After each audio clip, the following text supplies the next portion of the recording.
following, we will investigate the 9 teams give presentations about their solutions for our problem. First of all, we invited Wang Kong give a presentation about their methods. Hi, Wang Kong, are you there? Teacher, I'm here. Okay, okay. I will close the.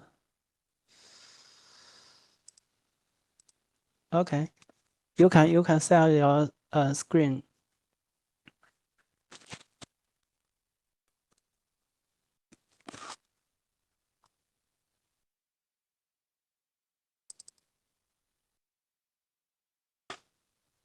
Hi, dear experts, can you see my screen? Yes. Dear screen. Dear experts, good morning. I'm Wang Kun, the captain of the team from Gansu University of Chinese Medicine. It's a great honor for me to present our research here. Today, I will present our research topic as follows: SSL, PhytoBioNet, self-supervised learning for automated angle of progression measured in intraperitoneal ultrasound.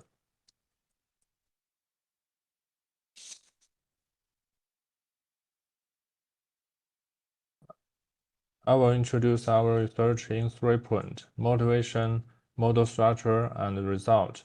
For the first point, I will introduce the motivation. In 2020, the World Health Organization launched the labor care guidelines to standardize labor monitoring through systematic recording of the condition of the mother and the fetus. It enables the timely detection of the abnormal deliveries. The interpretum ultrasound examination focuses on identifying key mathematical landmarks to calculate the progress angle of progression, which reflects the descent and rotation of the fetal head and directly affects decision-making for interventions. Accurate assessment of the fetal head position and labor progress is of utmost importance. Locate the two fastest points on the contour of the pubic symphysis, PS1, PS2. Draw a tangent line from the right point PS1 that is tangent to the fetal head, and marks the point of the tangency as the FH1. The angle by the 3 point PS1, PS2, and FH1 is the AOP, which is used to assess the degree of the fetal head descent. For the second point, I will introduce a model structure. The section will introduce a key-point detection network based on UNet architecture. This model is a key-point detection network based on UNet. It takes RGB image as an important output, a head map for each key-point from which the coordinates are extracted. Its encoder consists of multiple layers of convolution and pooling, compressing feature layer by layer. The decoder gradually restores the resolution through deconvolution and concatenates with corresponding encoder features to achieve the escape connection of the network on UNet. Finally, 1 multiply 1 convolution and sigmoid function are used to obtain the normalized key-point head map. The exon function will introduce a activation function used in different stages of the key-point detection network and their function. The convolutional blocks of the encoder and decoder are used ReLU activation. ReLU is used in the intermediate layers of the network, mainly responsible for each extraction and maintain guideline stability. When generating the head map of the keyprint in final layer, sig mode is used to compress the value into a range between 0 to 1, serving as a probability head map. This section will introduce a feature processing flow within the unit keyprint detection model. When the image enters the model, the encoder gradually moves the background and noises through layer-by-layer convolution and stance mapping, retaining only the important age and structure information. By the time it reached the bottleneck, the spatial resolution has been reduced to a very low level, but the number of the channels is very large.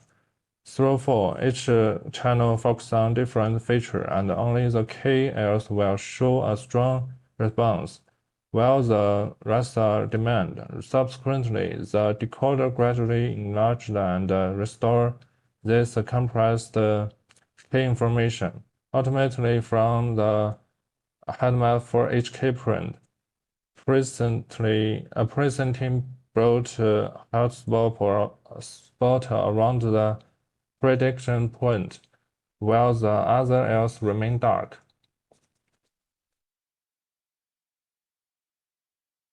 This section will introduce the loss function of the model. The main difference between keyprint detection and traditional semantic segmentation lies into science of a loss function, which is determined by their test objective. Keyprint detection output a head map or coordinate and typically use L1, L2, requires loss to improve localization accuracy, with a loss mainly concentrated around the keyprint. In contrast, segmentation output pixel level classification result and commonly adopt a cross-entropy loss combined with a DIS or RU loss to address a class imbalance, and mean to obtain complete and accurate target contours, with a loss distributed across entire image. Overall, while the network structure are similar, the loss functions are correlated respectively for precise localization of the sparse point and accurate segmentation of the dense region. This section will introduce the three core stages in self-supervised learning. The first stage is the supervised pre-training with a full-scale unlabeled data. Scan all unlabeled image sequences using a MICCAI V2 framework, with a time-adjacent frame as a positive simple parse, and randomly sampling distance from or samples from occurring as a negative samples. The trained initial backbone encoder rates. The second stage is a supervised fine-tuning based on high-quality samples. Load the reference image and extracted feature. Load the pre-training width of the first stage. Fine-tune the first stage model on the selected high-quality data. Continue to train with filtered data using MICCAI, and save a final background network with. The third stage is supervised fine-tuning on labeled data. Load the labeled data, initialize the model, and load the pre-training with a full SSL stage. convert key-point coordinates into ghost head map. Fine-tune the key-point detection for a small amount of the label data and save a final model. For the third point, I will introduce our research result. Table 1% performance comparison of the method with three others mainstream key-point detection method on the test set. The evolution metrics include mean square error, the mean angle error, average perceptual distance, and angle of progression mean absolute error, except for MAE. The proposed method consistently outperformance or alternative approaches show a significant improvement across the remaining metrics. Thank you. That's my my perception. Thank you your attention. Thanks for your presentation. It is a good presentation. There is one question for all the participants. Is there any question?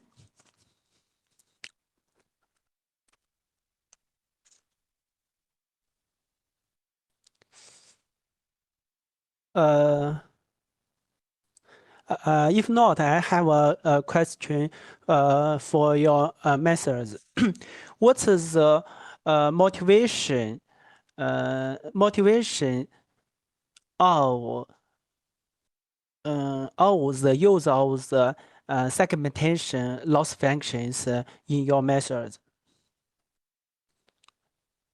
I think there are most of the teams only use MICCAI loss functions. I say in your methods you also use some segmentation loss functions like say or death or other loss functions in your methods. Thank you, teacher. Professor, I will. Can I answer in Chinese? OK。Sigmod，正如我这个 PPT 上面展示的，Sigmod 函数是在最后一层，针对于输出的图片来进行最后的一个筛选吧。然后其他的激活函数都是在每一层的卷积层里面包含着的。然后正如这个 PPT 所展示的，在编码器层，然后它每一层的里面都有一个激活函数、惹路函数，然后来进行特征筛选。OK，正是因为这个原因，你选择呢，相当于用一些呢，相当于是分割的一些损失函数，是吧？对。OK，I see. Thank you. I will indicate another presentation. Another teams give their solutions. OK, thank you. Thank you, Professor.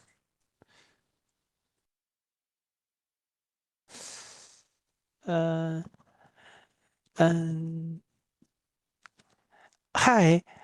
anyone, can you give your presentation about your solutions?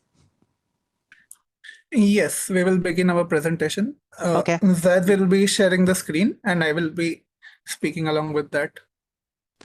Okay.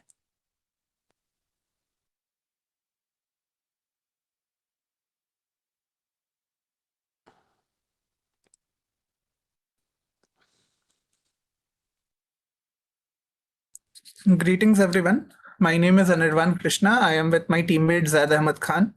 and we are from Indian Institute of Technology, Kharagpur. And we are presenting our solution for the Intrapartum Ultrasound Grand Challenge 2025. We present an adversarially fine-tuned self-supervised framework for automated landmark detection. Next slide. The main purpose is to work on this according to the WHO's labor care guide, which actually emphasizes on a standardized and evidence-based monitoring for intrapartum care. Current practices include manual landmark annotation and manual judgment of the labor progress based on clinical expertise, which is very labor intensive and highly subjective to inter-observer variability. So one of the metrics that the WHO recommends for tracking is the angle of progression. The angle of progression, or AOP, can you please switch to the next slide? The angle of progression, or the AOP, as you can see in this image, is defined on a standard plane intrapartum ultrasound. That is the transverse sagittal plane of this intraperineal ultrasound. Here it is defined using 3 landmarks, where 2 are on the pubic symphysis and 1 is on the fetal head. So the 3 landmarks are PS1, PS2, and FH, which PS1 is the one which is the distal edge of the pubic symphysis, that is in vicinity to the maternal abdominal wall. PS2 is the one which is farther to the maternal abdominal wall. And FH is the most distant point on the fetal head. That is the point on the head which is closest to the abdominal wall of the mother. Next slide, please. So this is our 2-step framework. First step includes a contrastive pre-training of a high-resolution encoder on the unlabeled standard plane ultrasound images. The purpose is to get a learning of the representations of the standard plane ultrasound images, which has all the 3 landmarks clearly visible. Once we have that pre-trained encoder, we move to the second step, that is an adversarial fine-tuning. For the adversarial fine-tuning step, we attach an attention-enhanced decoder to this encoder head that predicts Gaussian heat maps. The dataset contains the landmark coordinates. We convert them into Gaussian heat maps and train our composite network to predict those heat maps. Those heat maps then go through a soft argmax, that is a differentiable version of the argmax function, to get the predicted coordinates. Then we use a patch-GAN style discriminator to get these predicted heat maps, compare it with the original ground truth heat maps, and turn to a multi-objective loss function. This multi-objective loss function has the solo purpose of combining spatial precision, the coordinate accuracy, as well as perceptual alignment. So it combines the adversarial losses, heat map losses, as well as the direct regression losses, as we will see further. Move to the next slide, please. For the pre-training part, we are using a momentum contrastive approach, that is MOCO V2. Here is our unlabeled standard plane ultrasound image with the given resolution. We generate 2 views, that is the query and key views, for the encoder that is instantiated twice, one as the query encoder and one as the key encoder. These XQ and XK are 2 views of different images, or can be augmentations of the same images. The augmentations which we apply, as we will see further, have the purpose of mimicking the natural noises in ultrasound so that it can become more robust to the clinical conditions.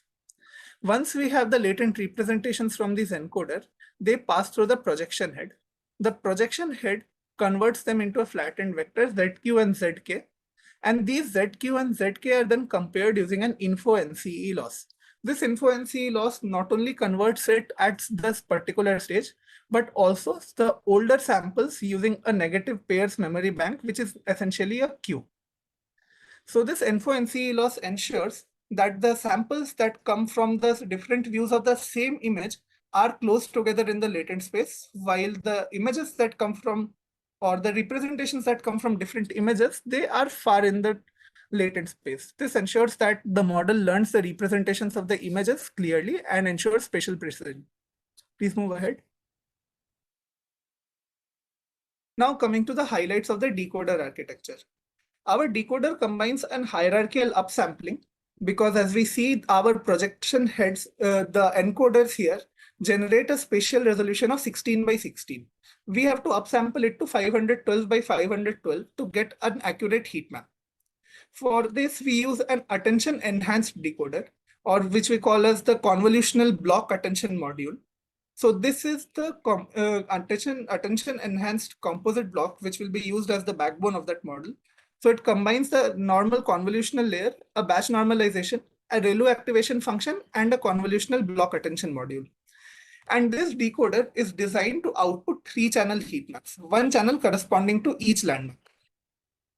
Moving to the next slide. This is the highlight of the CBAM block. Here first we see that there is this channel attention. This is the spatial attention. This channel attention decides that an attention score is assigned to every particular channel of that image. In this case, for example, the latent representation has 1024 channels, so it will assign an attention score to each of these channels. Then we use a spatial attention map to ensure the spatial assignment of attention scores to each pixel here. And then we cascade it. First, it passes through a channel attention and then to a spatial attention. This ensures that the important information from any channel or any pixel is not missed, and we move to accurate landmark predictions. Moving to the next slide. So this is our composite decoder architecture. As you can see, there are cascades of CBAM 2D blocks as we defined earlier. These are the composite blocks which we were talking about, followed by a bilinear upsampling. We are using a bilinear interpolation with a scale factor of 2. And this is the output heat map, which is a 3 times 512 by 512. Moving to the next slide. Now moving on to the adversarial training part of our framework, we employ a patch gain style discriminator that takes the predicted heat map as input, which are 3 Gauss 512 Gauss 512 tensors, and produces 62 Gauss 62 patch level realism score. To keep the training stable, we apply spectral normalization in each convolution block. This prevents the discriminator from becoming too dominant and ensures balanced adversarial training. In the below, you can see the discriminator architecture, which contains spectral convolution blocks. Now moving on to multi-objective training, we have used LSG GAN objective. As shown in the first equation for discriminator loss, the equation penalizes real heat map that don't look realistic and predicted heat map that appears fake. The generator loss shown next pushes our model to produce heat map that the discriminator considers real. We also combine the adversarial loss with heat map regression for pixel accuracy, coordinate regression for precise landmark position, and an entropy penalty to get confident prediction. For this study, we have only used the dataset that has been officially provided to us in the Interpartum Ultrasound Grand Challenge. The dataset contains over 31,421 images. Out of these, 300 were labeled images and the rest were unlabeled images, which make it a perfect setting for self-supervised learning. In the image shown below, you can see the ultrasound image and the 3 heat maps that we have generated corresponding to the 3 landmarks for standard plane image. Now coming to data augmentation techniques, to make the model robust to real-world variability, we applied several augmentation techniques such as plastic transformation, Gaussian blur, etc. We added speckle noise because it is one of the most common artifacts in ultrasound imaging, especially in interpartum condition. By stimulating noise during training, we make the model better prepared for the real-world setting, where such distortions are inevitable. The parameter of these augmentations are present in the table along with their probability score, which tell whether any transformation would be applied on an image or not. These scores help in controlling randomness, which help simulate diverse ultrasound acquisition conditions and improve generalization. Coming on to results, we tried various encoder backbone ranging from HRNet, ResNet, and Attention UNet, and found out that HRNet was performing the best among these 3 in terms of MRE and AUP MI score. After fixing our backbone of encoder to HRNet, we progressively added pre-trained MOCO V2, attention in decoder block and adversarial component. And notice that the MRE keep on progressively decreasing, and thus we reach our best model whose MRE and AOP mice score are present in highlighted values. These are some of the results for across 20 patients. The colored dot represented the detected landmarks on pubic symphysis and fetal head. As we can see, the mean radial error values displayed above each case demonstrate that our model maintained robust performance across diverse patients, often within just a few pixels of the ground truth. Thank you. We are open to any questions.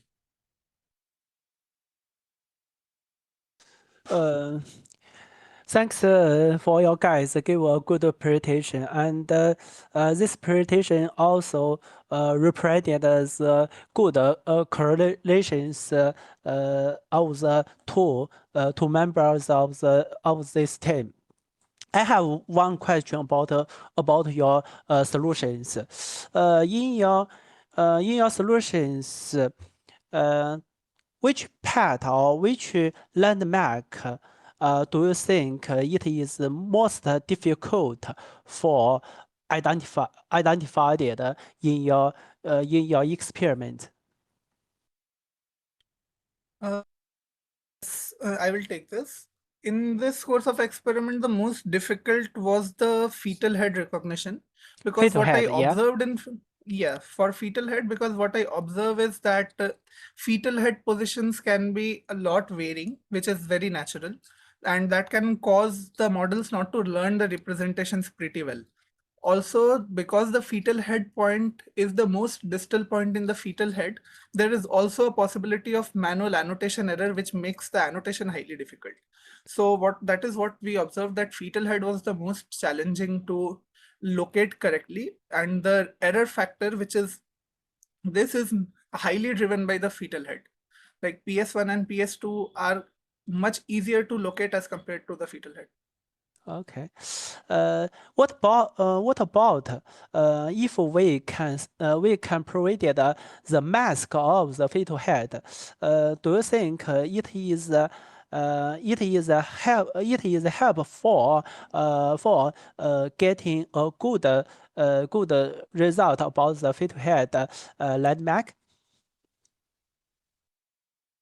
What about if we can provide the segmentation mask for fetal head? If so, is it help for get a good result for the fetal head landmark? Yes, it might be likely that it is more advantageous to use a segmentation mask, so that we can identify the entire region of fetal head, and then we can use a curve fitting to get that exact location. But since we are sticking only to this data set that is official to this challenge, therefore we are not using any segmentation masks here. Also, for balancing this fetal head error, what we tried was using learnable weights for each of these landmarks, so that we can ensure that they are balanced. But what we observed during our course of experiments, that some of the landmarks sometimes outweigh them because of these weighing, and that dynamic weighting makes the training very highly unstable. So yes, getting segmentation mask can be one of the possible routes to mitigate this error of fetal head. Okay, I see. Thank you. I think this may be maybe the next step for our subsequent challenging to do this part. Thank you very much. Okay, we will invited another speaker give their presentation. Professor Yang will give their presentation about the DSNT deep unit. Thank you. Can you hear me? Yeah. Okay. Wait a minute. I will share my screen.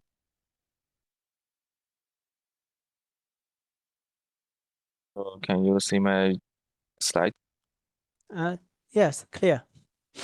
Okay.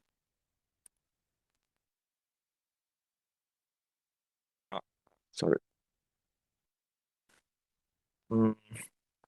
First, thanks to the IUGC organizations and Professor Bai to hold this challenge, and we learned many things in this challenge. So today I will introduce our method about this solution, DSNT Deep Unit coordinate prediction method for intrapartum ultrasound. My name is Yang Zi from the First Hospital of Lanzhou University.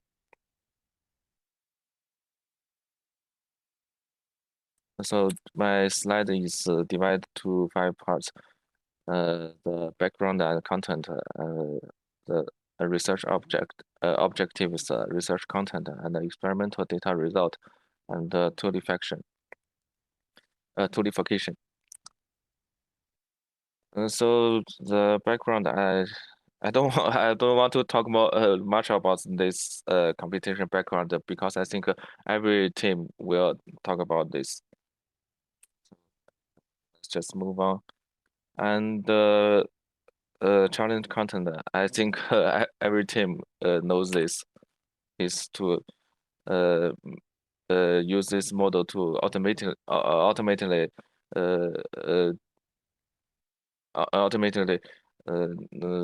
find the 3-point and to calculate AOP angle. And the objectives, the research objectives is to develop a high precision deep learning model for 3 fully automated detection of 3 key landmarks in 2D ultrasound images. To achieve this, we set the 3 technical objectives: high precision localization, the end-to-end training, and the generalization capability. Ultimately, our final application goal is to provide clinicians with a reliable tool for automating the AOP calculation, assisting them in label assessment and optimizing the delivery decision-making process. So the most important thing about deep learning model is the first is data, and then is model architecture, and third is loss function. The first about the data, we the organizers the organizer provides us 300 labeled cases, and we think it's maybe not enough, so we manually label the 169 images from unlabeled case, randomly chosen. And about data augmentation, we resize to 512 times 512 pixels. Maybe maybe the organizers provides image size is 512. So about the data augmentation, we use the color jet and Gaussian blur. So this is the second part is model architecture. For our model architecture, we propose the DSNT Deep Unit. The core idea is a divide and conquer strategy. First, we use the improved unit network at the backbone. It takes pre-processed images and generates a 64 times 64 probability heat map.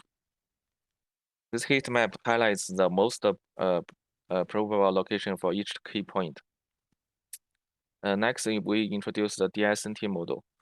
This model performs a differentiable decoding of the heat map to directly compute the precise coordinates of the highlight activation point. The entire process is an end-to-end highly efficient. So the DSNT model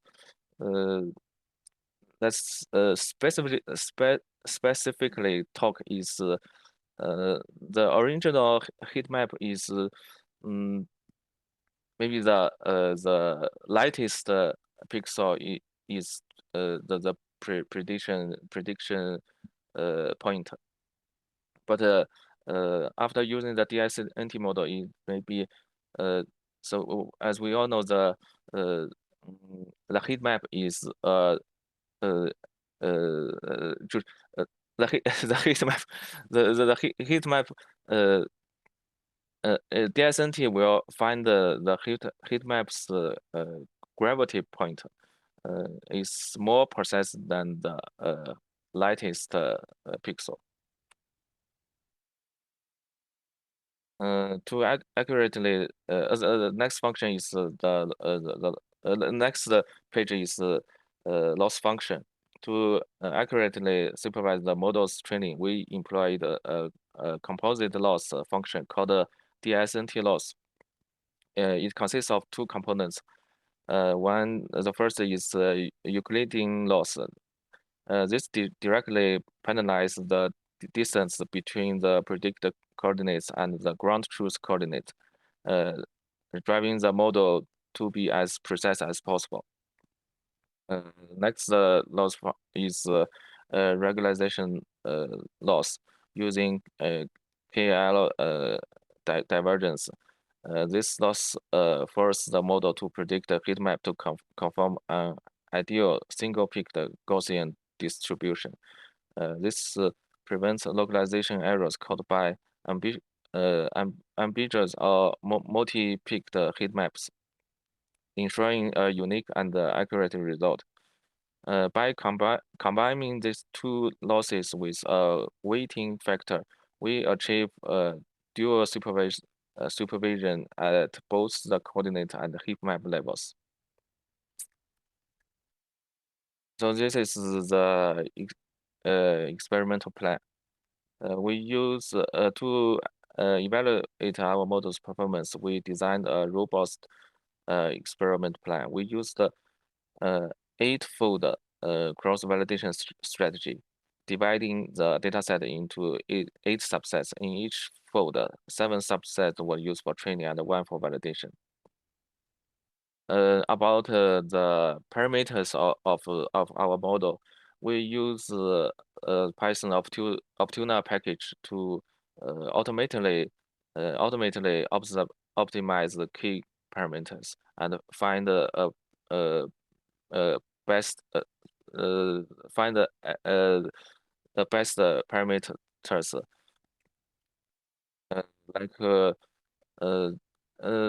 like learning rate and the batch size and the reg factor and the clip grand norm. This parameter is automatically calculated by Optuna package. So this is the result. The result of a UNet is the baseline UNet of 4 layers, and deep UNet is our UNet is the baseline UNet at 3 bottleneck layer, 7 layers UNet. The DSNT deep UNet is 7-layer deep UNet with DSNT model. As we can see, the test in the test part in the test set, the DSNT deep UNet has the best performance. And then we developed this little website toolification which is to translate our research into a practical clinical tool. We developed a web-based application called angle of progression calculator. So our model we can simply upload the ultrasound image. So our model in the backend will process it and automatically identify the 3 key landmarks and calculates the AOP value. As you can see, this end-to-end process requires no manual intervention, enable efficient, objective, and standardized clinical assessment. Thank you. This concludes my presentation. Thank you for your attention. Good work. Thank you for your presentation. There are one question for all the participants. Do you have any question?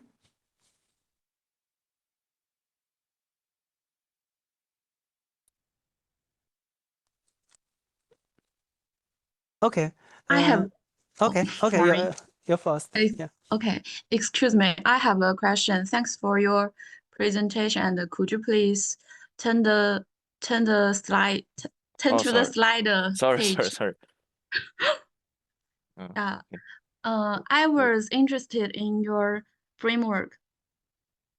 This. The 8th page. Yes. In fact, I haven't totally get what do you do in the DSNT coordinate decoding? Could you please share us more specifically details in this model? So the DSNT part is first I learned this part from a paper which called the DSNT or whatever, and Okay. the paper introduced the DSNT model. So in fact, I think maybe not all of the team. Most of team generates the code by GPT or some or some language model.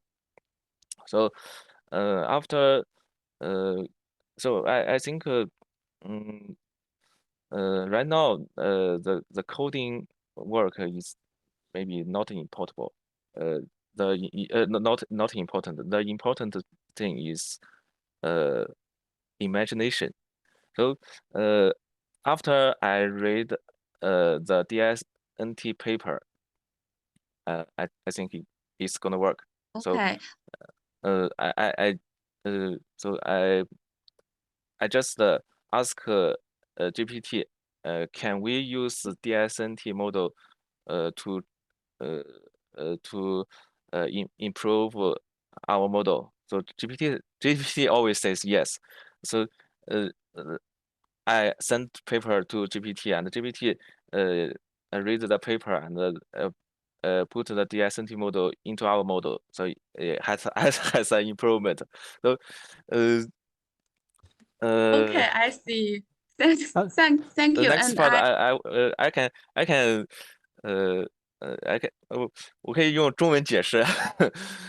没事儿，我们可以到时候我再跟你就是过后再聊吧，因为时间快到了。就是我谢谢你。我就说10秒钟，就是行。DSNT 可以把这个热图一般来说，我们定位这个热图的点是定位它的lightest part 最亮的点，然后对 DSNT 可以把这个热图整个的部分去定位它的重心，所以它比加了这个模块以后就会更加精准一点。就是你从热图里面获取坐标的那个值会更准确，对吧？对，是的。好的，谢谢。Okay, I have another question. I say you do not use all the unlabeled data, only manual labeled 169 images. Yes. Can you size the manually data for every participated to isolate this community society? Yes, of course. Okay. Later I will contact you. If you can set the manual labeled all the date for everyone. Thank you. Yes, of course. Okay. Thank you. We will invite another speaker. Dr. Lei give his presentations about progressive semi-separated landmark detection alt-graded for intrapedium ultrasound measurement. Thank you. Thank you, Professor Bai. And I will share my slides.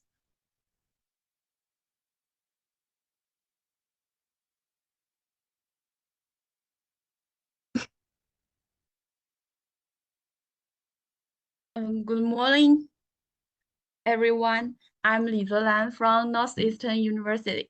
It's a great honor to have the opportunity to participate in IUGC 2025 challenge and share with you some of our participation process. The topic of our presentation today is progressive semi-supervised landmark detection algorithm for intrapatrimonial ultrasound measurement. The contents shared this time will consist of 4 parts: the introduction, method, experiments, and the discussion. First of all, we would like to introduce the background of the critical role of this challenge in label assessments briefly. Some studies that have been published so far have demonstrated that different AOP angles have a significant impact on the success rate of delivery for pregnant women. However, manual AOP measurement is time-consuming, label-intensive, and lacks standardization. Therefore, computer algorithms that can automatically measure the AOP angles play an essential role in clinical practice.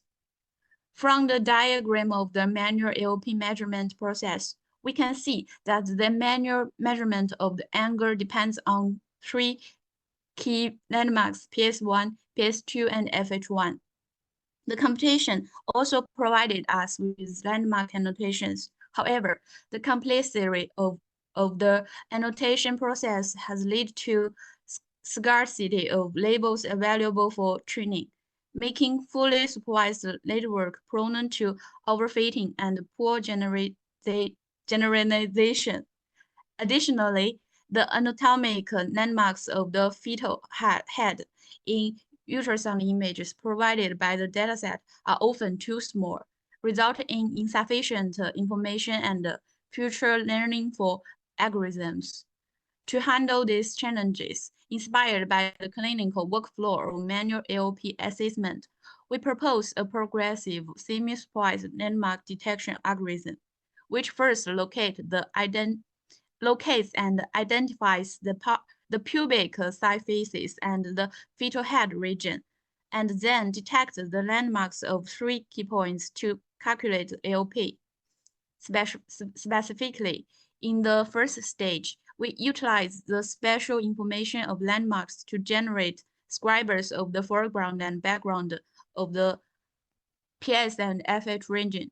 These scribers are fed to a frozen segmentation foundation model named Scriber Prompt to get coarse segmentation and detection results as pseudo-labels, which can help the network concentrate on PS and FH regions. After the first stage of pseudo-label pre-training, the following fine-tuning utilize pre-trained models to learn landmarks with confidence-guided weight loss to train on labeled and unlabeled data, improving the robustness and generalization of this algorithm. In the first stage, we use special relationships to generate scriber prompts, improving segmentation accuracy. For the pubic side faces region, we use the line connecting PS1 and PS2 as foreground scriber. Auxiliary line perpendicular to the XS through PS2, the line perpendicular to the auxiliary line as foreground scribers. For the feature head region, we used a line starting from FH1 parallel to line PS2, PS1, PS2, and intersecting the auxiliary line is used as a foreground. A perpendicular line is drawn from FH1 to the auxiliary line as foreground subscribers. Thirdly, we further adopt lines with included angles of 10° and 30° as foreground.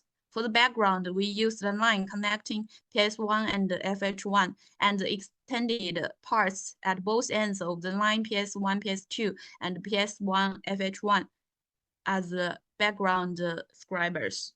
After generating scriber prompts from landmarks, we input these prompts into the parameter frozen scriber prompts model to obtain segmentation results for the two target regions. Since our algorithm's core goal is to obtain point labels, owning the anatomic positional relationship of each region in ultrasound image are required.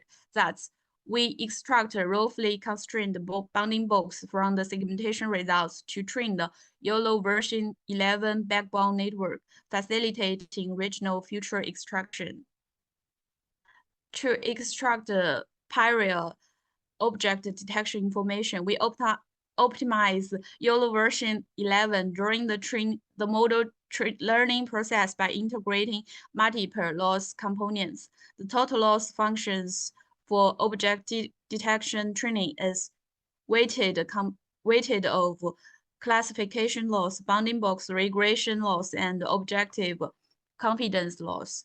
After generating region detection pseudo-labels, the backbone network YOLO version 11 can extract anatomic parallel information from ultrasound images, which makes it possible that during the refinement process, implicit associations between key points and anatomic structures are aided.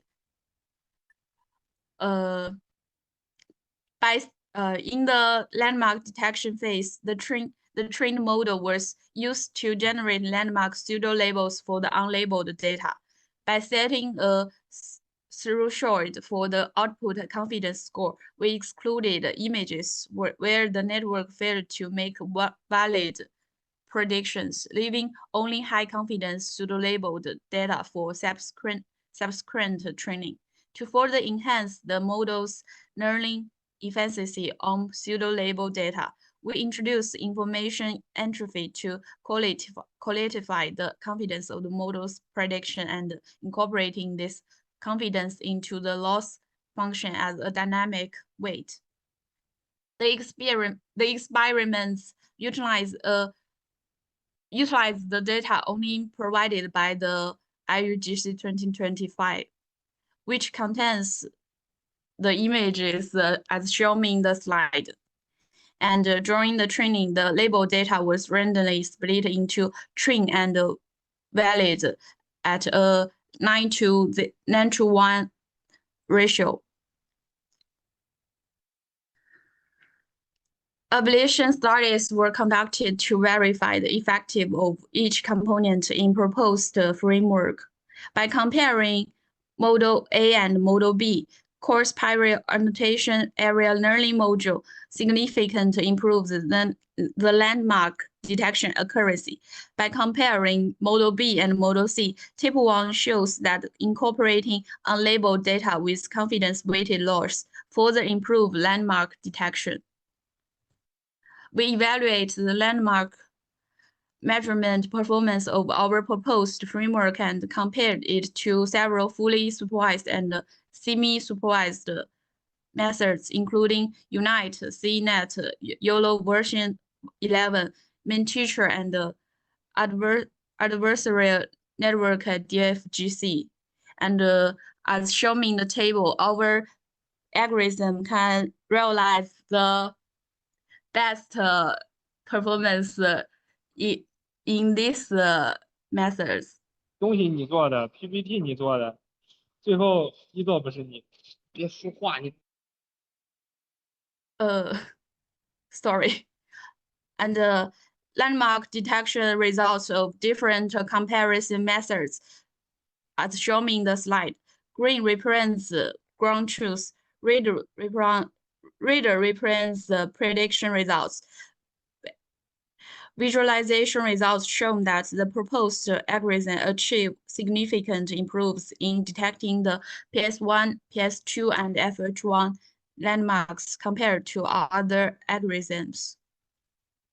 During the competition, our experiments revealed some interesting findings. Combining a semi-supervised framework with the standard unit degrades landmark detection performance, as evidenced by substantial version of metrics like MRE and APD on the valid website exceeding 100.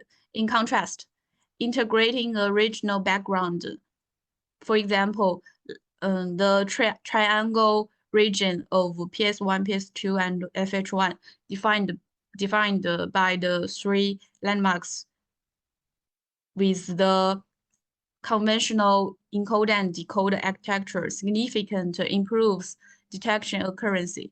This method incorporates special parallels, framing the task as regional feature extraction rather than isolated point regression. Our presentation ends here. Thanks for your listening. It's an interesting work. I see another aspect for deal with these problems. Hi, every participant. There is one question. Do you have any question?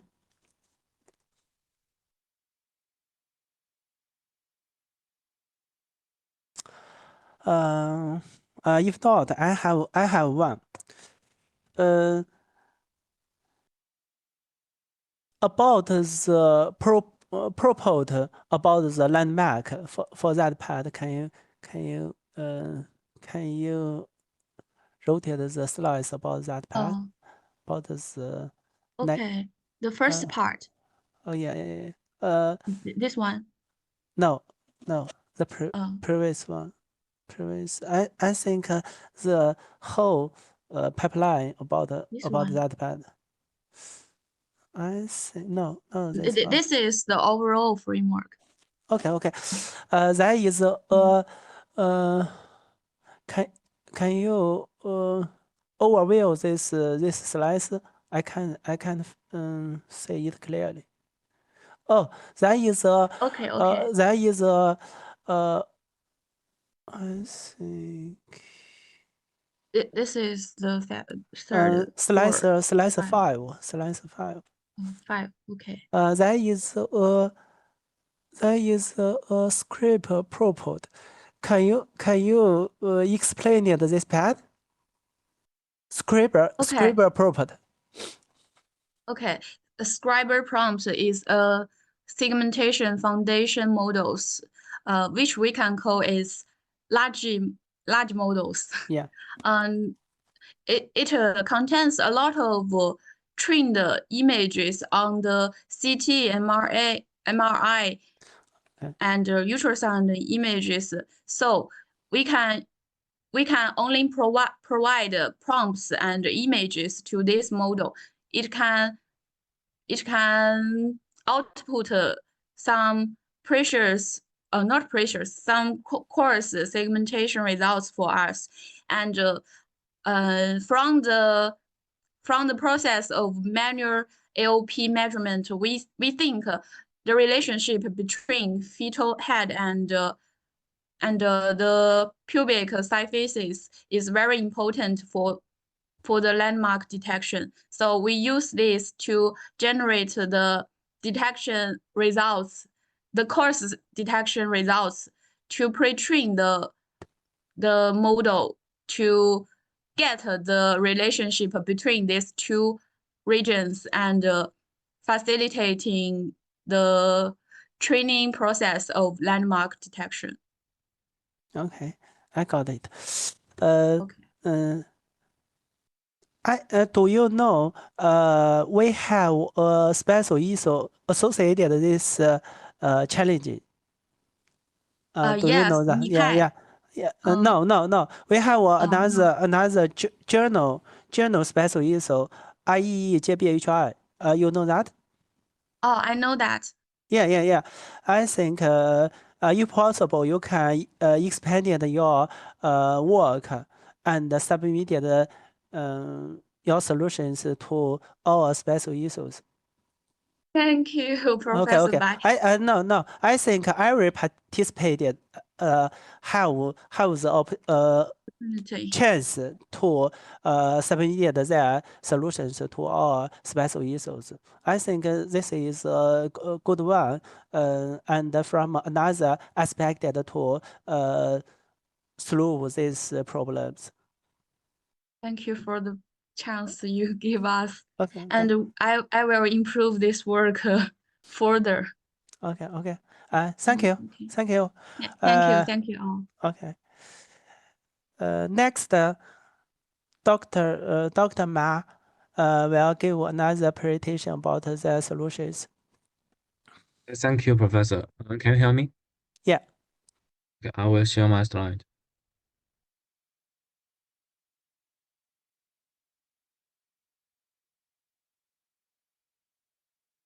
Can you see it? Yes. Okay, thank you. Hi, everyone. I'm Chen Mao from Fudan University. Today, I'm going to present our work for the intrapartum ultrasound landmark detection challenge, titled Unlabeled Data-Driven Fetal Landmark Detection in Intrapartum Ultrasound. Monitoring fetal head descending during labor is essential for maternal and fetal safety. The angle of progression is closely correlated with delivery outcomes and clinical interventions. However, manual assessment is highly dependent on clinicians' experience and is subjective. Therefore, our goal is to develop an accurate, robust, and generalizable automatic method for LP estimation. There are three main challenges for this task. First, manual annotation is inconsistent, with significant inter-observer variability. Second, domain shift across ultrasound devices makes generalization difficult. Third, the label data is limited, so we need to take advantage of the massive amount of unlabeled data.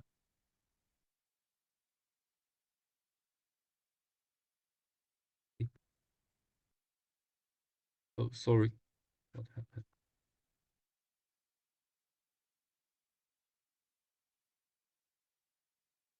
Okay, sorry. To tackle these challenges, our main contributions are as follows. First, we propose MAE-assisted knowledge distillation, transferring knowledge from the ultrasound foundation model USFM to a lightweight tiny VIT backbone. Second, we design a modified trans unit, which combines a ResNet 50 encoder, a transformer bottleneck, and a UNet decoder for heatmap-based landmark localization. Third, we propose two robustness strategies. Label perturbation strategy to enhance robustness across different ultrasound devices, and interactive pseudo-labeling for semi-supervised learning to effectively leverage the large amount of unlabeled data. This slide shows the overall framework of our method. It has two stages. First, model pre-training, where USFM as a teacher and MAE-based distillation are used to enhance the tiny VIT student model's representation.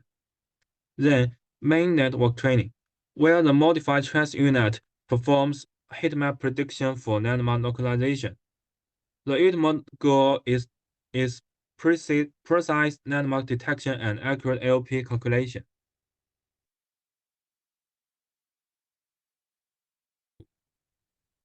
Sorry.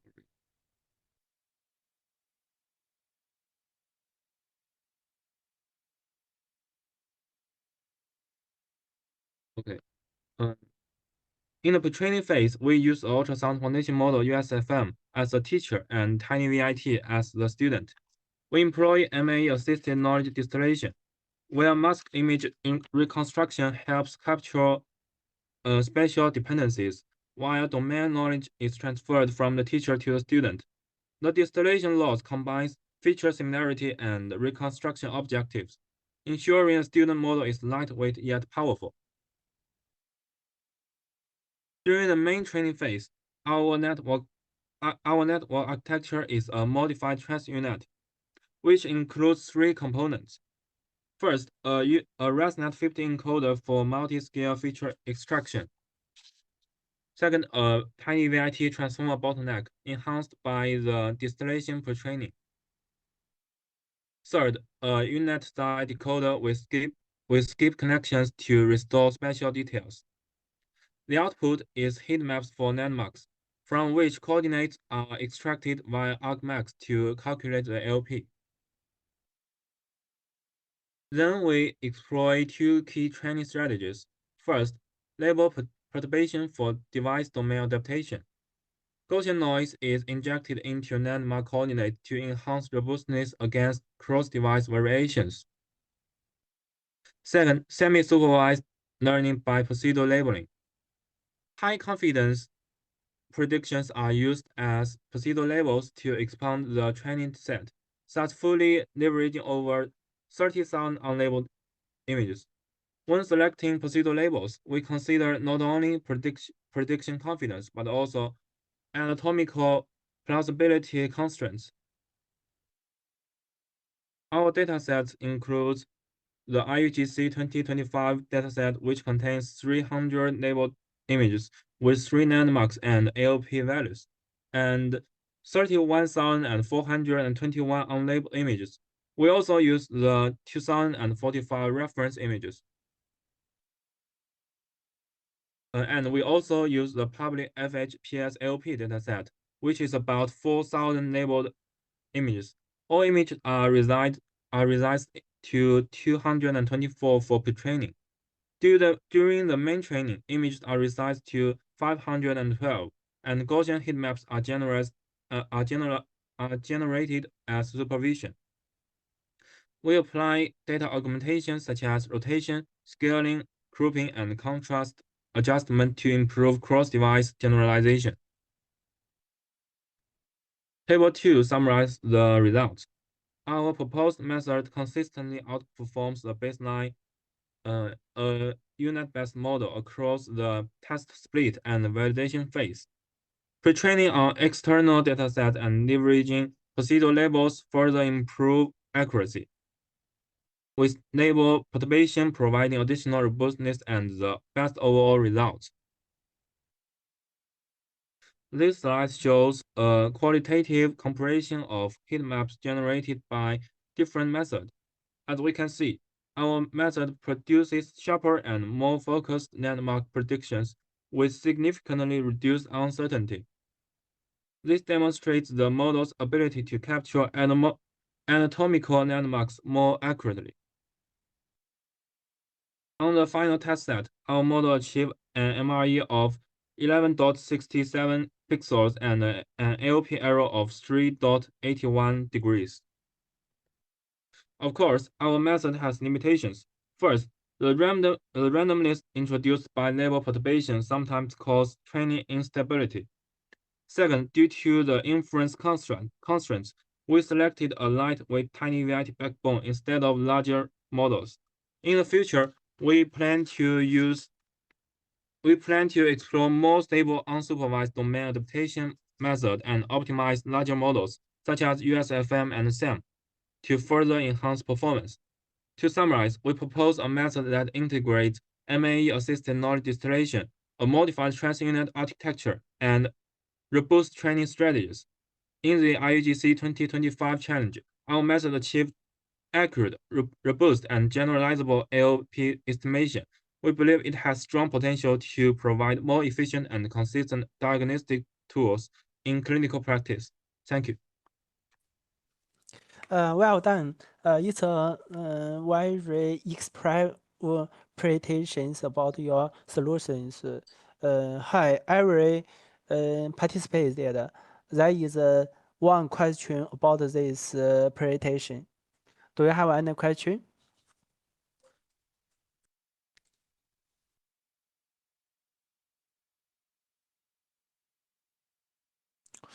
If not, I have one question. I think the good performance is benefited from the foundation models you used. Can you give a short introduction about these foundation models named USFM? Yes, thank you for your question. USFM is a model published by our lab, and it is pre-trained on over 2 million ultrasound images with MAE method, and it also conclude special and frequent knowledges. We published it on the medical image analysis, and you can find it. Okay. Is it open access? Yes, it is. Okay. Thank you. You We can find it will. on the GitHub. Okay. Thank you. Thank you for your presentation. We will talk together in MICCAI 2025. See you Okay, then. thank you, and see you Okay. in Korea. Okay. We will invite another presentation from Deng Bo.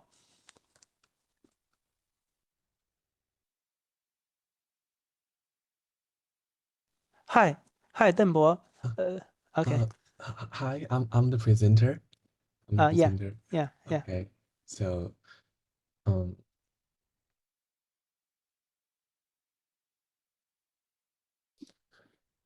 okay, good morning, distinguished professors and fellow students. My name is Ziwen Peng, and I'm honored to present our team's work, a two-stage semi-supervised ensemble framework for automated AOP measurement. Let's first look at some background. The AOP stands for angle of progression. It is a critical biometric for assessing labor progress from the ultrasound images. We should know what is PS1 and what is PS2. So PS stands for pubic symphysis, and it is this part. And the FH stands for fetal head. It is the large shadow here. And what we need to measure is the angle of progression, that is this angle. So we have the traditional method, that is segmentation. You can see that we are doing two ellipse fitting here. The first one on the pubic symphysis and the second one on the fetal head. After identifying the pubic symphysis, we connect PS1 and PS2 and extend the line. We then bend the extended part until it is tangent with the fetal head. This kind of segmentation method is complex and has a high annotation cost. We address this by opting for heat map instead. To use heat maps, we first prepare some ground truth maps. An expert tells you the exact coordinates, and it looks like a small red spot on the map. When an ultrasound model, when an untrained model is given the ultrasound image, it is clueless about where to place the red spots. It makes its guess and compares it with the ground truth. By calculating the difference using this loss, let's focus on the loss here. The HPRED stands for the predicted heat map, and HGT stands for the ground truth heat map. By calculating the loss, it can start to learn which places should be the red spots. Finally, it can make its own prediction based on visual patterns underlying the ultrasound images like specific textures, shapes, and brightness levels. So now let's look at how we trained our model. We have two parts, we have two stages. The first stage is the, well, not stage, we have two like collaborated phases. The first phase is the supervised learning stage. The model is given the labeled data, and the model predicts, and the model makes its predictions. And then we compare the predictions with the ground truth. So this is the supervised part, and we use the loss of the, we use the supervised learning loss. And then we have the semi-supervised learning part. We can see that there are two student-teacher pairs. So this model is a student and this model is a teacher. This model is a student and this model is a teacher.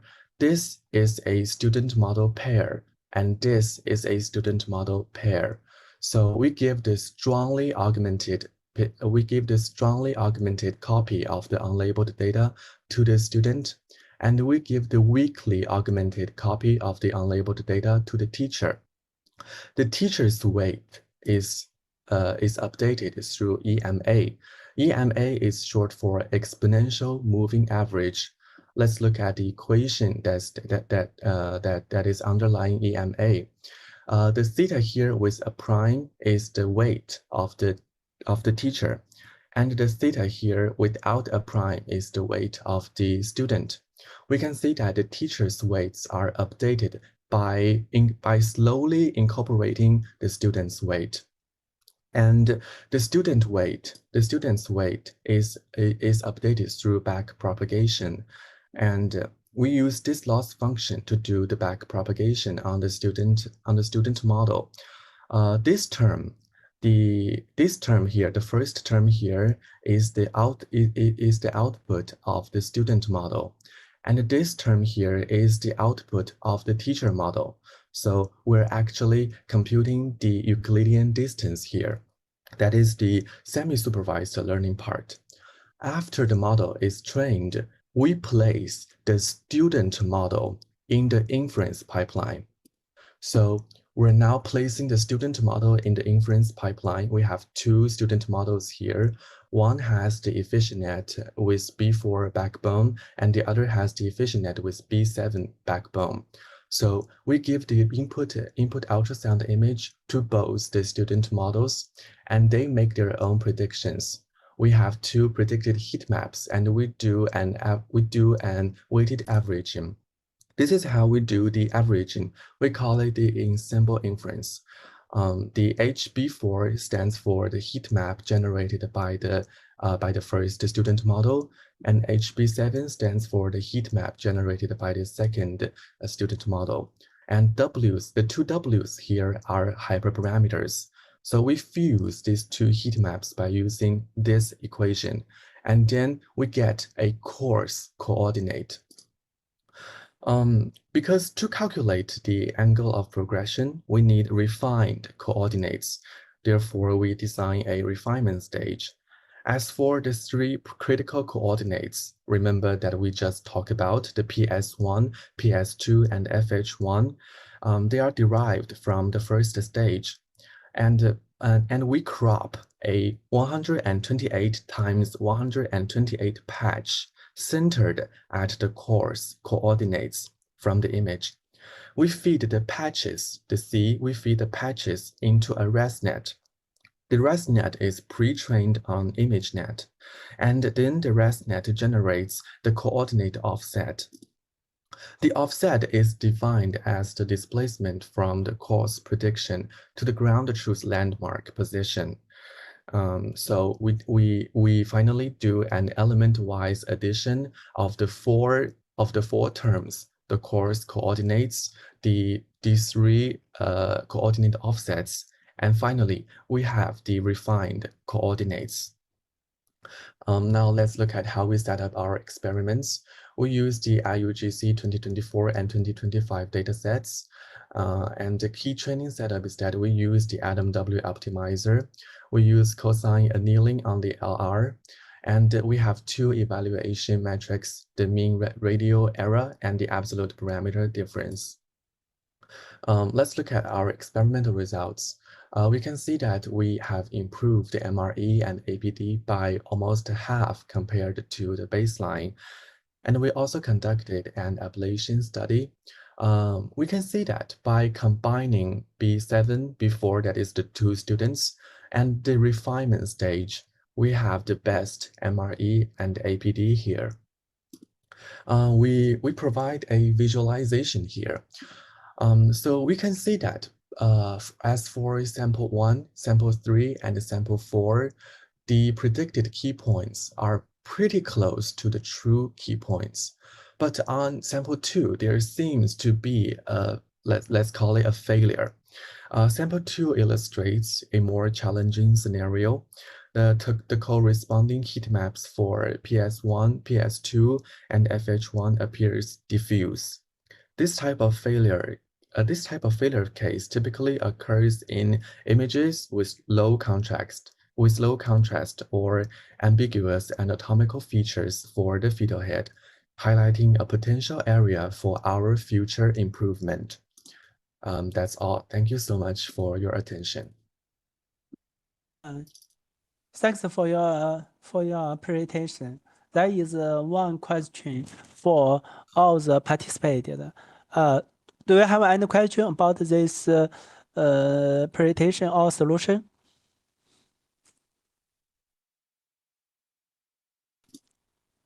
If not, I have one. Is your solution similar to that of FUC Grand Challenge, FUGC?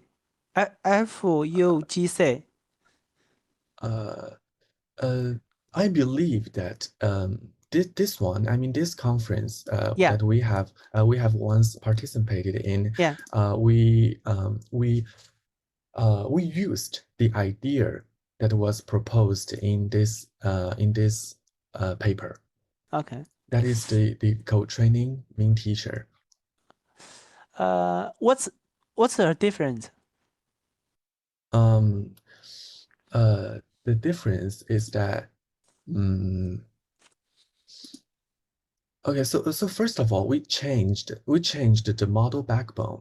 That's the first difference, and then we I think the training is just for producing the student models. But in this paper, we used the coarse localization. That is, we fuse the outputs of the student models, and besides, we have a second stage, the refinement stage. I think this is our main contribution here. Okay. Thank you. Thank you. Okay, thank you. Okay, thank you for your presentation. We will invite another speaker, Dr. Liu. Yeah. Okay. Oh, yeah. Yes.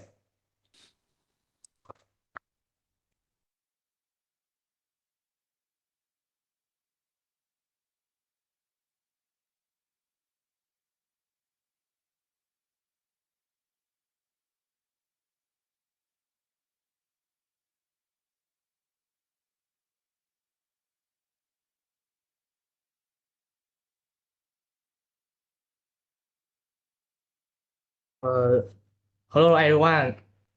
My name is Liu Xiao. I will now present our team's approach.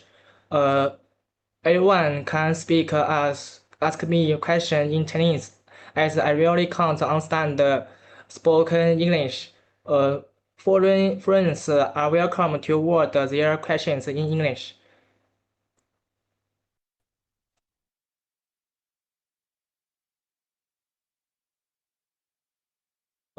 In this challenge, we faced three main challenges. First, a training set composed of both labeled and unlabeled images contains manually highly similar images, differing only slightly in shooting angle, which may cause the model to overfit the ZRB impair its generalization capability. Second, since unlabeled images greatly outnumber labeled ones, directly masking them for training may exacerbate base even with high quality pseudo labels, thus blessing the number of samples from the two categories is necessary.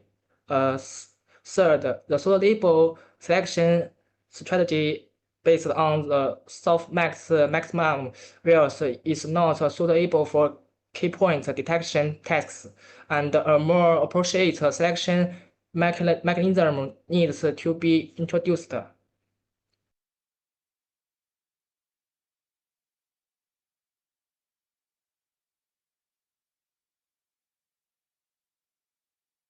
To address the above challenges, we adopt the noise-fluent paradigm from image classification and construct teacher-student training framework based on a UNet architecture with a DenseNet backbone. The teacher model is trained on labeled data and used to generate head map still sort labels for unlabeled images. The student model is then the student model is then trained under joint supervision from both the labeled data and the labeled data. Based on this, we have made the following improvements to the noise-fluent framework. In terms of model architecture, we adopt the densely connected structure of DenseNet instead of the stochastic dips regularization used in InfinityNet. In terms of data augmentation based conventional geometric and indexity transformations, we introduced a head map regression oriented mix-up augmentation method with nearly declining application probability. As shown in the figure, we employ DenseNet 121 as the encoder and use a standard UNet decoder structure. After feature concatenation between the encoder standard UNet decoder structure, after feature concatenation between the encoder and the decoder, a drop out layer is introduced to enhance the model's generalization capability. We propose an enhanced mix-up method tailored for head map regression tasks. As shown in the figure, the input images are still mixed with nearly interpolation. However, unlike standard mix-up, the labels are not interpolated. Instead, the head maps of the two samples are directly concatenated along the channel dimensions, thereby fully protecting their respective spatial architecture.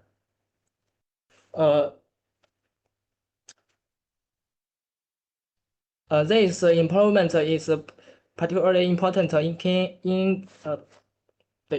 as shown in the figure. This is the PyTorch implementation of our proposed mix-up variant. The model takes the input images, head maps, labels, and the augmentation strictly parameter and retains the mixed image. The concatenated head maps and the label and the current mixing weight. We also apply a near declare strategy to the mix-up activation probability during the training. The detailed parameter scaling will be presented in the following pages. These are the other data augmentation methods we used, along with their corresponding parameter settings.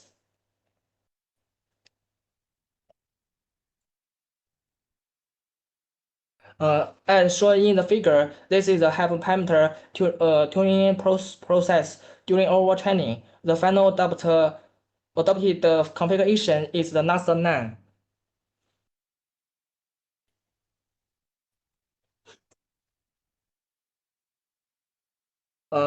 We evaluated several mainstream backbones and automatically selected DenseNet 121 as the encoder. In the sort labeling process, we first perform a five-fold cross-validation on the 300 labeled images, 240 for training, 60 for validation to build a UNet teacher model with DenseNet 121 backbone. The two models are achieving the best performance on the validation set are selected to info on the two source 055 unlabeled images. High confidence samples are first flatted used in a threshold of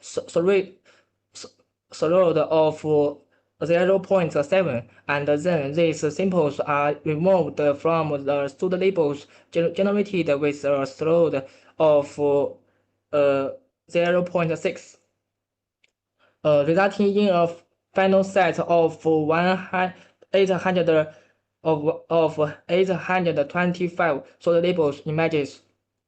Further analysis revealed that a large number of redundant samples with similar imaging angles existing within the 825 images, which could lead to overfitting. Therefore, we randomly divide these 825 images into 5 non-overlapping subsets for training.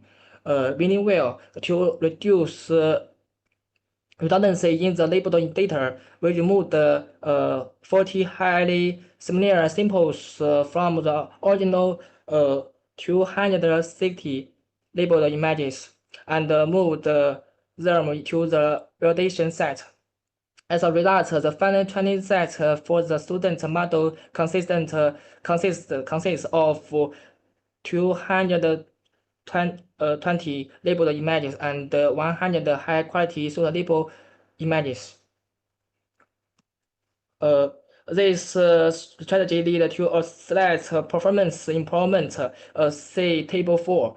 We set the maxed up animation strength alpha to 0.2 and further evaluated in the impact of different data combinations on the student model's performance. See Table 4 details. The results show that model with the configurations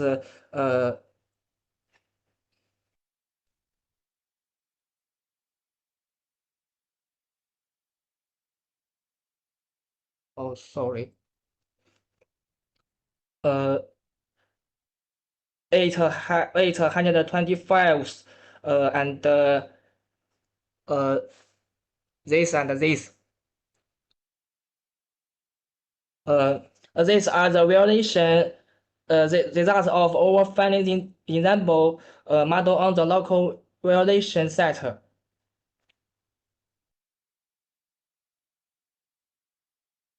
Here is the parameter scaling diagram illustrating the near decrease strategy of our max-up method during training. We nearly declare the max-up application probability from initial value of 0.9 down to 0.1, and while keeping the aggregation strength alpha constant at 0.2.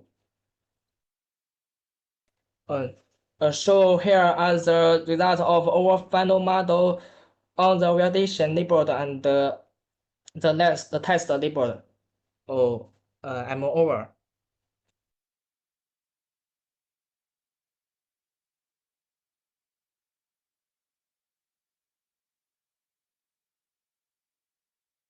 I'm over. Thank you for your presentation. Hi everyone, do you have any question about this solution? If not, I have one. Can you find the slide 5? 5? Oh, yeah, 5.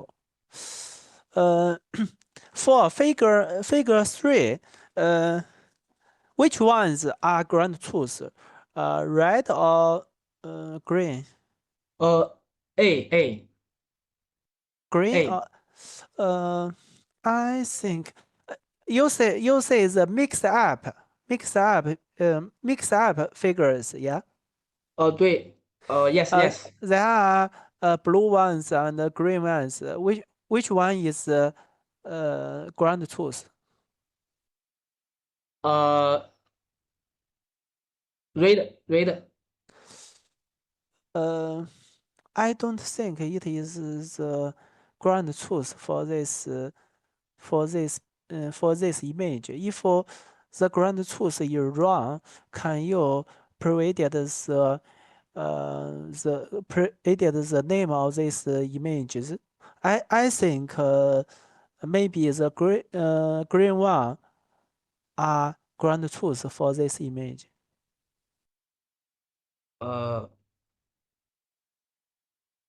Can you speak Chinese? 就是那个图3的那个部分的话，mixed up 的那个部分的话呢，就是说，你说哪个部分是 ground truth，就是哪个部分是 label，就是说哪些点是 label。它其实没有把 label 混合，它只是把图像混合了，但是 label 就是它这个关键点和它那个热图其实是在通道上直接进行拼接，没有混合它们的标签。不管怎么样的，就是说，你假如呢，就 mix up 的这张图片，你肯定后边的时候要去学习嘛。学习的时候，我就想知道，就是说你这张图片它用的 ground truth 是你给出来的这2种点里边的一组吗？还是是一组，就是 image 红色 A 的是红色的吗？带有 image A 是带有真实标签的，image B 是我们的伪标签，是对的伪标签。但是呢，就是说我的意思呢，就是说，如果你用 mix up 的这个部分去学的话，就会有问题啊。就是说这张图片你明显看到的应该是 image 的 B 的那些绿色的点才是真正的 ground truth。如果呢，就是说 mix up 之后的这个图像你去学的时候呢，你用红色的点去学它的这个 landmark 的话呢，可能就会有问题哦。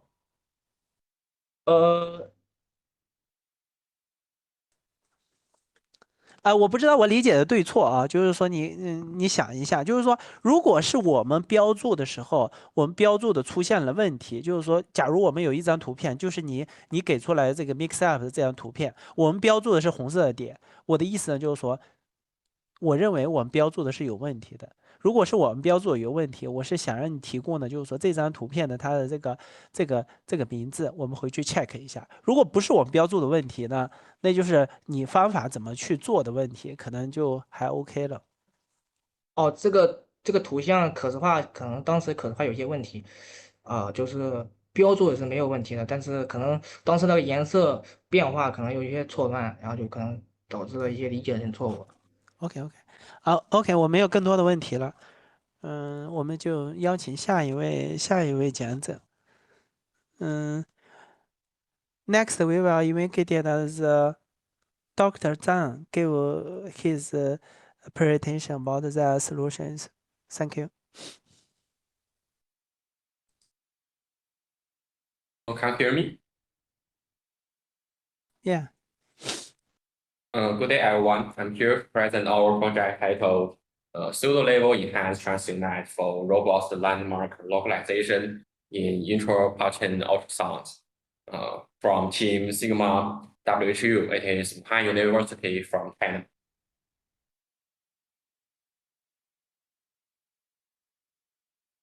Intrapartin ultrasound provided real-time objective information on fetal distance and hand position. Key landmarks like the fetal height and pubic symphysis are used for LP and head perineal distance measurements. However, there are some challenges. Manual landmark annotation is time-consuming and inconsistent, limiting clinical adoption. Ultrasound images are noisy with poor contrast, making anatomical boundary detection challenging. How to calculate AOP accurately is also a challenge. Our goal is to locate the fetal height and pubic symphysis landmarks and improve the accuracy of the progress angle. For this semi-supervised segmentation task, the dataset we use include the dataset from this compilation and the video dataset from the MICCAI IUGC 2024 as additional data. The details of the dataset will be explained later. The main challenges are effective semi-supervised learning with limited label data and precise localization of the pubic symphysis and the rightmost landmark of the fetal height. Our methods consist of three main components: pre-training and label refinement, progressive pseudo labeling and with confidence filtering, and model assembling and final LP estimation. In stage one, we first pre-train a consumer net on 2,562 keyframes from the MICCAI IUGC 2024 dataset to learn strong anatomical features. We then use it to generate segmentation mask for 300 images that only have 3 annotated key points. These masks are refined with 3 steps: drilling holes, removing noise, and fixing borders. Next, we compute the distance between predicted and annotated key points and plug it into the weighting formula shown here, where larger errors lead to smaller sample weights. By repeating this fine-tuning for 3 rounds, the model becomes progressively better at segmentation point supervised images. In stage 2, we adopt a progressive pseudo-labeling strategy to make better use of unlabeled data. We first split all unlabeled images into 3 equal subsets. The fine-tuned model from stage 1 is used to generate masks for the first subset, which are then filtered using 3 criteria: incomplete segmentation, abnormal size, and low shape quality. The shape quality is evaluated using the formula shown here. The shape factor, which measures how close the mask shape is to a circle. High-quality pseudo-labeled samples are then combined with our 2 labeled datasets, the manually labeled keyframes and the corrected stage 1 mask, with different loss rate. The total loss is computed using the formula on the slide, where pseudo-labeled data is weighted at 0.5 to reduce its impact. We then retrain the model on this combined dataset and use it to process the second subset, repeating the same filter and the training step. The process is repeated once more for the third subset, progressively improve both pseudo-label quality and model performance. In stage 3, we use model assembling to improve segmentation robustness and measurements consistency. As shown in picture, we combine the 3 models, the fine-tuned model from stage 1 and the 2 models trained on different subsets from stage 2. Each model predicts masks for the test set, which are then refined using the same post-processing pipeline from stage 1. From this refined mask, we extract 3 anatomical key points: PS1, PS2 on the pubic symphysis and FH1 on the fetal height. Using the algorithm shown here on the slide, this step ensures consistent and current key point definition. Finally, we apply the averaging formula shown here, taking the mean of each key points coordinates across the 3 models. This fusion reduces the prediction variance and yield more stable and reliable measurements of the angle of progression. Next, I will provide further details about the dataset used in our experiment. First, we utilize the dataset from this computation for automatic landmark detection in fetal ultrasound images. The training set consists of 31,421 images, of which 300 are annotated and the rest are labeled. Second, our additional data set comes from the MICCAI IUGC 2024 intrapartum ultrasound ground challenge, which is used for training and robustness improvement. We employed 2,906 keyframes with segmentation masked from 288 standard plan videos. Then I will outline our experimental settings. For data augmentation, we apply random horizontal flags, random rotations, and color jittering. Our loss function was 0.5 times C plus 0.5 times depth. The table presents the quantitative evaluation results for all models across different evaluation matrices. We report the overall mean, squared error mean, absolute error average, distance error of 3 key points, as well as the MSE and MAE of the LP angle. The ensemble model achieved the best overall performance, reducing the average peak run error to 12.678 pixels and the LP MAE to 5.330. This feature visualizes representative segmentation results and predictive key points for different models. This is the result of leaderboard.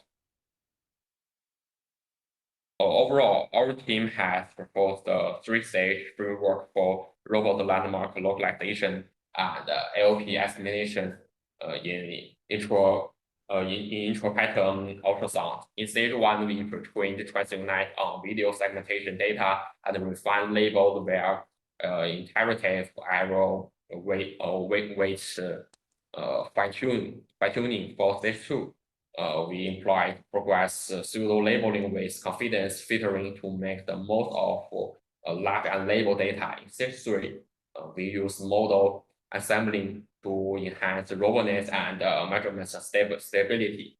As a result, we achieve an average point distance of 13.28 pixel and an AOP MAE of 3.87 degrees.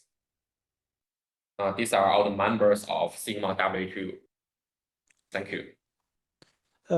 Thanks for your presentation. There is one question for all the participated. Do you have any question? I have a question. Thanks for your impressive presentation. I was interested in the data set you used for segmentation pre-training. The 14 slide. 14. Yes. Oh, not this. I'm sorry. You This one. I see in the 11 slide. This one. Yes. Is that eternal data set is public or provide? Or It's a it is from the last MICCAI IUGC 2024. It is public. You can ask Mr. Bai. okay. Okay. Do Okay, you have thank any you. other question? No? No, it's very impressive. Okay, I have another question. I think your group follows the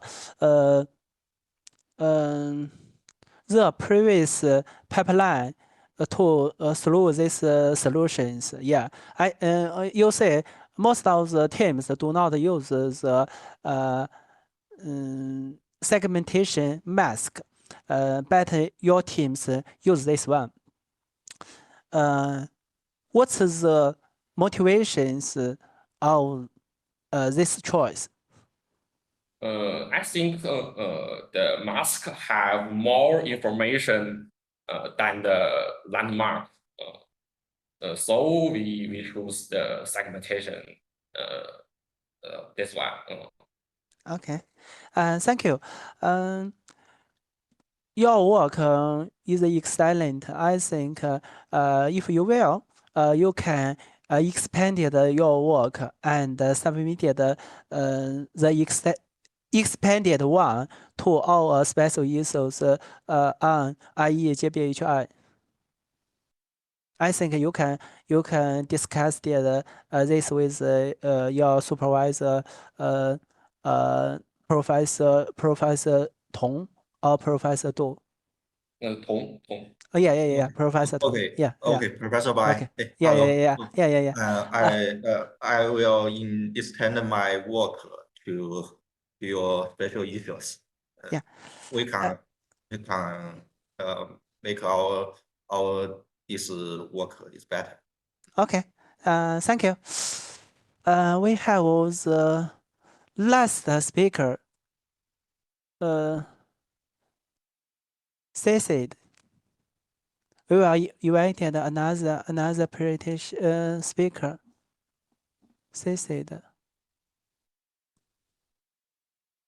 I think he is not here. Okay. Thank you, everyone. I want every can be in MICCAI 2025. We will invited all the teams give their presentations about their solutions. We will have many gifted for you and have one prize for best paper. Thank you, everyone. We will provide related information with email. See you then. Thank you, everyone. Thank you, Professor.